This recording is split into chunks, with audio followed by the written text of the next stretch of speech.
Students अस्सलाम वालेकुम। Dimensions की बेसिकली 3 एप्लीकेशंस हैं।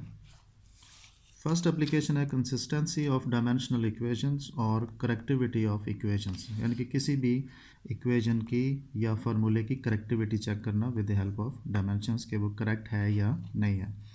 सेकंड है डेरिवेशन ऑफ फार्मूला, किसी कोई भी फार्मूला आप साइंस का या फिज़िक्स का विद हेल्प ऑफ डायमेंशंस आप डिराइव कर सकते हैं।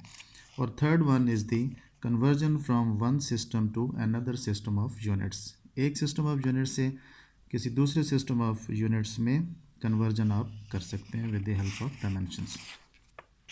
तो आज हम देखते हैं इसकी डायमेंशंस की फर्स्ट एप्लीकेशन। फर्स्ट एप्लीकेशन है to check the correctivity of an equation और फार्मूला, किसी इक्वेशन की करेक्टिविटी या उसकी करेक्टिविटी इक्वेशन की या फार्मूले की हम विद हेल्प ऑफ डायमेंशंस किस तरह चेक कर सकते हैं। तो कुछ एग्जांपल्स हम डिस्कस करते हैं इसमें। फर्स्ट एग्जांपल है आपके पास first equation of motion, v f is equal to we i plus a t. अच्छा, इसमें अगर आपने फर्स्ट वीडियो नहीं देखी जिसमें हमने डायमेंशंस को डिस्कस किया कि डायमेंशंस क्या होती हैं और उसमें कौन कौन सी सिंबल्स यूज़ होती हैं, तो फिर आप पहले वो देखेंगे तब आपको ये समझ आएगी। हमने बेसिकली 3 सिंबल्स यूज़ किए हैं, लेंथ के लिए एल कैपिटल, मास के लिए कैपिटल एम और टाइम के लिए कैपिटल टी, तो वही हम यहाँ पे यूज़ करेंगे। तो देखें यहाँ पे लेफ़्ट हैंड साइड इक्वेशन की जो है उसमें है हमारे पास फाइनल वेलोसिटी, लेकिन है तो ये वेलोसिटी, इसी तरह ये भी वेलोसिटी है, इनिशियल वेलोसिटी है लेकिन वेलोसिटी है, वेलोसिटी के सिंबल्स इसके लिए यूज़ होंगी और एक्सेलरेशन के लिए इसकी डायमेंशंस यूज़ होंगी और टाइम के लिए टी की डायमेंशंस। तो यहाँ पे लेफ़्ट साइड पे अगर हम वेलोसिटी की डायमेंशंस पुट करें तो वेलोसिटी की डायमेंशंस हमने फाइंड की थी एल टी माइनस 1 और इनको हम स्क्वायर ब्रैकेट्स के अंदर लिखते होते हैं। ये डायमेंशंस को लिखने का एक प्रॉपर वे है। इसी तरह इनिशियल वेलोसिटी है, ये भी वेलोसिटी है, तो यहाँ भी वेलोसिटी की डायमेंशंस आएंगी एल टी माइनस 1। फिर एक्सेलरेशन है तो एक्सेलरेशन की जगह पे आप उसकी डायमेंशंस हमने फाइंड की थी एल टी माइनस 2 और टाइम के लिए टी आ जाएगा। इसको आप सिंप्लीफाई करोगे, ये दोनों तो इसी तरह नेक्स्ट स्टेप में आ जाएंगी। इसको आप सिंप्लीफाई करोगे, ये टी प्लस 1 है और ये टी माइनस 2 है, तो आपके पास टी माइनस 1 रह जाएगा और यूँ एल टी माइनस 1 आ जाएगा। अब यहाँ पे देखें इक्वेशन के अंदर 3 टर्म्स है हमारे पास, 1, 2 और 3। फर्स्ट टर्म है v f, second term v i और थर्ड टर्म ए टी। तीनों की डायमेंशंस हमारे पास सेम आ गई हैं, L t minus 1, L t minus 1 और एल टी माइनस 1। यहाँ तक आपकी ये जो इक्वेशन है ये डायमेंशनली करेक्ट है, यहाँ तक भी आप इसको करेक्ट, आप जब इसको सॉल्व करेंगे तो ये करेक्ट समझी जाएगी। लेकिन बुक्स के अंदर जो मेथड फॉलो होता है वो एंड तक इसको लेके जाते हैं कि left hand side is equal to right hand side. तो उस तरीके से अगर करें तो एल टी प्लस 1 और 1 एल टी प्लस 1, एक ये एल टी प्लस 1 और एक ये 2 एल टी प्लस 1 हो जाएंगे ऐड होके। और ये 2 क्योंकि कांस्टेंट है तो इसको हम इस स्टेप में इग्नोर कर देंगे, क्योंकि कांस्टेंट के मुतालिक डायमेंशंस हमें कोई इन्फॉर्मेशन नहीं देता, इसलिए हम कांस्टेंट्स को इग्नोर कर देते हैं, वो कांस्टेंट्स जो डिजिट्स की फॉर्म में दिए होते हैं। तो इसको इग्नोर करेंगे तो left hand side is equal to right hand side आ जाएगा और ये इक्वेशन आपके पास जो है ये डायमेंशनली करेक्ट हो जाएगी।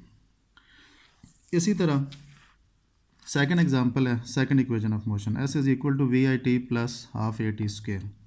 अब लेफ्ट हैंड साइड पे हमारे पास है डिस्टेंस, डिस्टेंस लेंथ होती है तो लेंथ के लिए हम सिंबल यूज़ करते हैं कैपिटल एल। इसी तरह वेलोसिटी वी आई टी है, वेलोसिटी और टाइम की डायमेंशंस आएंगी, वेलोसिटी के लिए एल टी माइनस 1 और टाइम के लिए टी। इसी तरह ये अब कांस्टेंट आ गया हाफ, इसको आप इग्नोर कर दोगे डिजिट की फॉर्म में। एक्सेलरेशन की डायमेंशंस एल टी माइनस 2 आएंगी और टाइम के लिए टी आएगा और इसका स्क्वायर है। इनको सिंप्लीफाई करोगे आप, लेफ्ट हैंड साइड पे एल की डायमेंशंस हैं, ये T plus 1 T minus 1 cancel हो जाएंगे, एल की डायमेंशंस रह जाएंगी और प्लस एल टी माइनस 2, ये टी माइनस 2 है, ये टी प्लस 2 है, कैंसिल हो जाएंगे और आपके पास नेक्स्ट स्टेप में एल की डायमेंशन। अब देखें यहाँ भी 3 टर्म्स हैं इस इक्वेशन के अंदर भी, ऐसे एक टर्म है, दूसरी वी आई टी और तीसरी हाफ ए टी स्क्वायर है। तो तीनों टर्म्स की डायमेंशंस हमारे पास सेम आ रही हैं, तो ये भी डायमेंशनली करेक्ट है। लेकिन अगर इसको मज़ीद प्रोसीड करें आगे तो लेफ्ट हैंड साइड पे L 1 L plus 1 L 2 L हो जाएगा, 2 को इग्नोर कर देंगे नेक्स्ट स्टेप में और एल आ जाएगा, तो left hand side is equal to right hand side. अब यहाँ तक भी कर सकते हैं और इसको यहाँ भी। इसी तरह थर्ड इक्वेशन है 2as is equal to V F square minus V I square. यहाँ भी तीन टर्म्स हैं, टू कांस्टेंट इग्नोर कर देंगे, एल टी माइनस टू और डिस्टेंस के लिए एल। तो नेक्स्ट स्टेप में ये दोनों वेलोसिटीज़ हैं, दोनों के लिए वेलोसिटीज़ की डायमेंशन आएंगी एल टी माइनस वन जो हम ऊपर यूज़ करते आ रहे हैं, और यहाँ भी L t minus one. Squares हैं दोनों के, तो ऊपर आप स्क्वेयर ब्रैकेट्स के ऊपर आप स्क्वेयर्स ले लोगे। इसको सिंप्लीफाई करोगे तो ये एल स्क्वेयर और टी माइनस टू हो जाएगा, ये स्क्वेयर ओपन करोगे तो L square T minus two हो जाएगा, और यहाँ भी ये एल प्लस वन है और ये टी माइनस वन है, टी माइनस टू है, तो ये एल स्क्वेयर, ये भी एल वन और एल वन, एल स्क्वेयर और टी माइनस टू हो जाएगा। अब देखें यहाँ भी थ्री टर्म्स हैं और तीनों की डायमेंशंस आपके पास सेम आ रही हैं, तो ये भी डायमेंशनली करेक्ट है। लेकिन अगर इसको मज़ीद सॉल्व करें, जो हम यूजुअली मैथमेटिक्स हम कॉमनली यूज़ करते हैं, तो one L square T minus two और one L square T minus two तो ज़ीरो हो जाएगा। लेकिन यहाँ पे हम डायमेंशंस का रूल फॉलो करेंगे कि यहाँ पे one l plus one l is equal to L ही समझा जाएगा, जिस तरह यहाँ पे one l plus one l, two l हमने लिखा है समझाने के लिए, लेकिन इसको इग्नोर करेंगे तो इसका मतलब ये हुआ कि एल है, और इसी तरह एल माइनस एल भी इज़ इक्वल टू एल ही होगा। तो इस फार्मूले के मुताबिक फिर L square T minus two minus L square T minus two is equal to one L square T minus two हो जाएगा, which is equal to left hand side. तो ये भी डायमेंशनली करेक्ट है। इसी तरह कुछ फार्मूले हैं हमारे पास। फर्स्ट, ये फोर्थ एग्जांपल है, T is equal to two pi under root l over g. ये सिंपल पेंडुलम का टाइम पीरियड है, इसको भी हम चेक कर सकते हैं कि ये डायमेंशनली करेक्ट कैसे बनता है। टाइम के लिए, टाइम पीरियड के लिए टी की सिंबल आएगी, और टू पाई जो है ये कांस्टेंट है, इसको इग्नोर कर देंगे। एल लेंथ है, इसके लिए कैपिटल एल आ जाएगा। जी इज़ द ग्रेविटेशनल एक्सेलरेशन, तो इसके लिए वही डायमेंशंस होंगी जो एक्सेलरेशन के लिए हम यूज़ करते हैं। तो एक्सेलरेशन के लिए हम यूज़ करते हैं एल टी माइनस टू, तो यहाँ पे हम एल टी माइनस टू लगा देंगे। ये एल और ये एल कैंसिल हो जाएंगी, one over T minus to रह जाएगा, इसको ऊपर ले जाएंगे टी प्लस टू हो जाएगा, ये स्क्वेयर रूट से कैंसिल होगा तो आपके पास टी आ जाएगा, which is equal to left hand side. तो ये फार्मूला भी डायमेंशनली करेक्ट है। इसी तरह फिफ्थ एंड लास्ट एग्जांपल है, T is equal to two pi under root M by K. ये time period of mass attach to a spring है। इसमें भी लेफ्ट हैंड साइड पर टाइम की डायमेंशंस हैं, टू पाई इग्नोर करेंगे। Mass के लिए एम की डायमेंशंस हैं, मास की डायमेंशंस एम हो जाएंगी, एम सिंबल कैपिटल यूज़ करेंगे। के जो है ये कांस्टेंट है, अब ये कांस्टेंट आप यहाँ पे इग्नोर नहीं करेंगे क्योंकि इसकी वैल्यू आप निकाल सकते हैं in terms of some other variables. ये के कहाँ से आया? ये स्प्रिंग कांस्टेंट या हुक्स कांस्टेंट है। मास आपने कोई स्प्रिंग के साथ अटैच की है, नॉर्मल पोजीशन रेस्ट पे है, ओ के ऊपर है।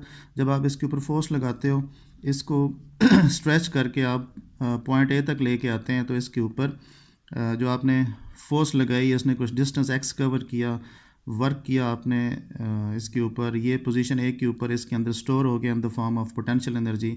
जब आप इसे रिलीज़ करेंगे तो उसी पोटेंशियल एनर्जी को यूज़ करके ये बैकवर्ड मूव करेगा टुवर्ड्स मेन पोजीशन, और इनर्शिया की वजह से यहाँ पे रुकेगा नहीं, बल्कि ये स्प्रिंग को कंप्रेस करता हुआ बी पोजीशन पे दोबारा चला जाएगा, और जितना डिस्टेंस इधर कवर किया एक्स, उतना ही इधर भी कवर करेगा। जब स्प्रिंग दोबारा कंप्रेस होगा बी पॉइंट के ऊपर, तो इसके अंदर फिर पोटेंशियल एनर्जी आ जाएगी, तो उसको यूज़ करके ये फिर बैकवर्ड मूव करेगा, और इस तरह in between A and B ये ऑसिलेशंस करने लगेगा। तो इसके ऊपर हमने फोर्स अप्लाई की एफ, इसने डिस्टेंस कवर किया एक्स, दोनों डायरेक्टली प्रोपोर्शनल है।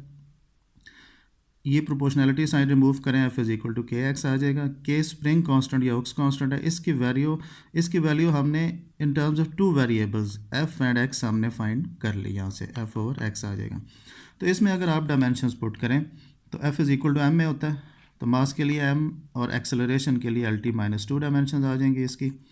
स्क्वायर ब्रैकेट्स के अंदर एक्स जो है वो डिस्टेंस है या लेंथ है, तो लेंथ के लिए एल, ये इससे कैंसिल हो जाएगा एल, और एम टी माइनस टू आपके पास के की डायमेंशंस आ जाएंगे। ये आप यहाँ पे पुट कर देंगे के की जगह पे। तो जब आपने एम टी माइनस टू यहाँ पर लगाई तो एम से कैंसिल हो गया, टी माइनस टू रह गया, इसके ऊपर लेके जाए तो टी प्लस टू हो गया, और स्क्वायर रूट से स्क्वायर कैंसिल हुआ तो टी आ गया, which is equal to left hand side. तो ये फार्मूला भी आपके पास डायमेंशनली करेक्ट आ गया। ये जो हमने इससे पहले एग्जांपल्स में हमने यहाँ पे देखें टू आके इग्नोर किया, इसलिए मैं कह रहा था कि ये जो 3 टर्म्स हैं, तो 3 टर्म्स के अंदर तीनों की डायमेंशन सेम आ गए, तो यहाँ तक इसको करेक्ट होना चाहिए। इसी तरह फर्स्ट इक्वेशन के अंदर 3 टर्म्स हैं, तीनों की डायमेंशन सेम आ गई, करेक्ट। इसी तरह थर्ड इक्वेशन के अंदर 3 टर्म्स हैं, तीनों हर टर्म की डायमेंशन सेम आ जाएं जहाँ पे वहाँ तक ये इक्वेशन करेक्ट होती है। और अगर नॉर्मल मैथमेटिक्स के हिसाब से देखें तो यहाँ पे ये 0 हो जाता है और ये फिर करेक्ट नहीं होगा। और ये जो हम इग्नोर करते हैं यहाँ पे 2, ये वैसे भी यहाँ पे इग्नोर नहीं होता। इग्नोर ये वहाँ पे करना होता है जहाँ पे आपने डायमेंशंस पुट कर रहे होते हैं। तो फर्स्ट स्टेप के अंदर आप डायमेंशंस पुट कर रहे हैं, यहाँ पे कोई कांस्टेंट आ गया तो यहाँ पे आप इग्नोर कर सकते हैं, उसके बाद नहीं कर सकते। तो बहरहाल बुक्स में क्योंकि ये मेथड भी है तो आप यहाँ तक करके आगे इसको भी कर दीजिएगा, और इसकी आपने प्रैक्टिस करनी है, आपको ये क्लियर हो जाएगा। Thank you.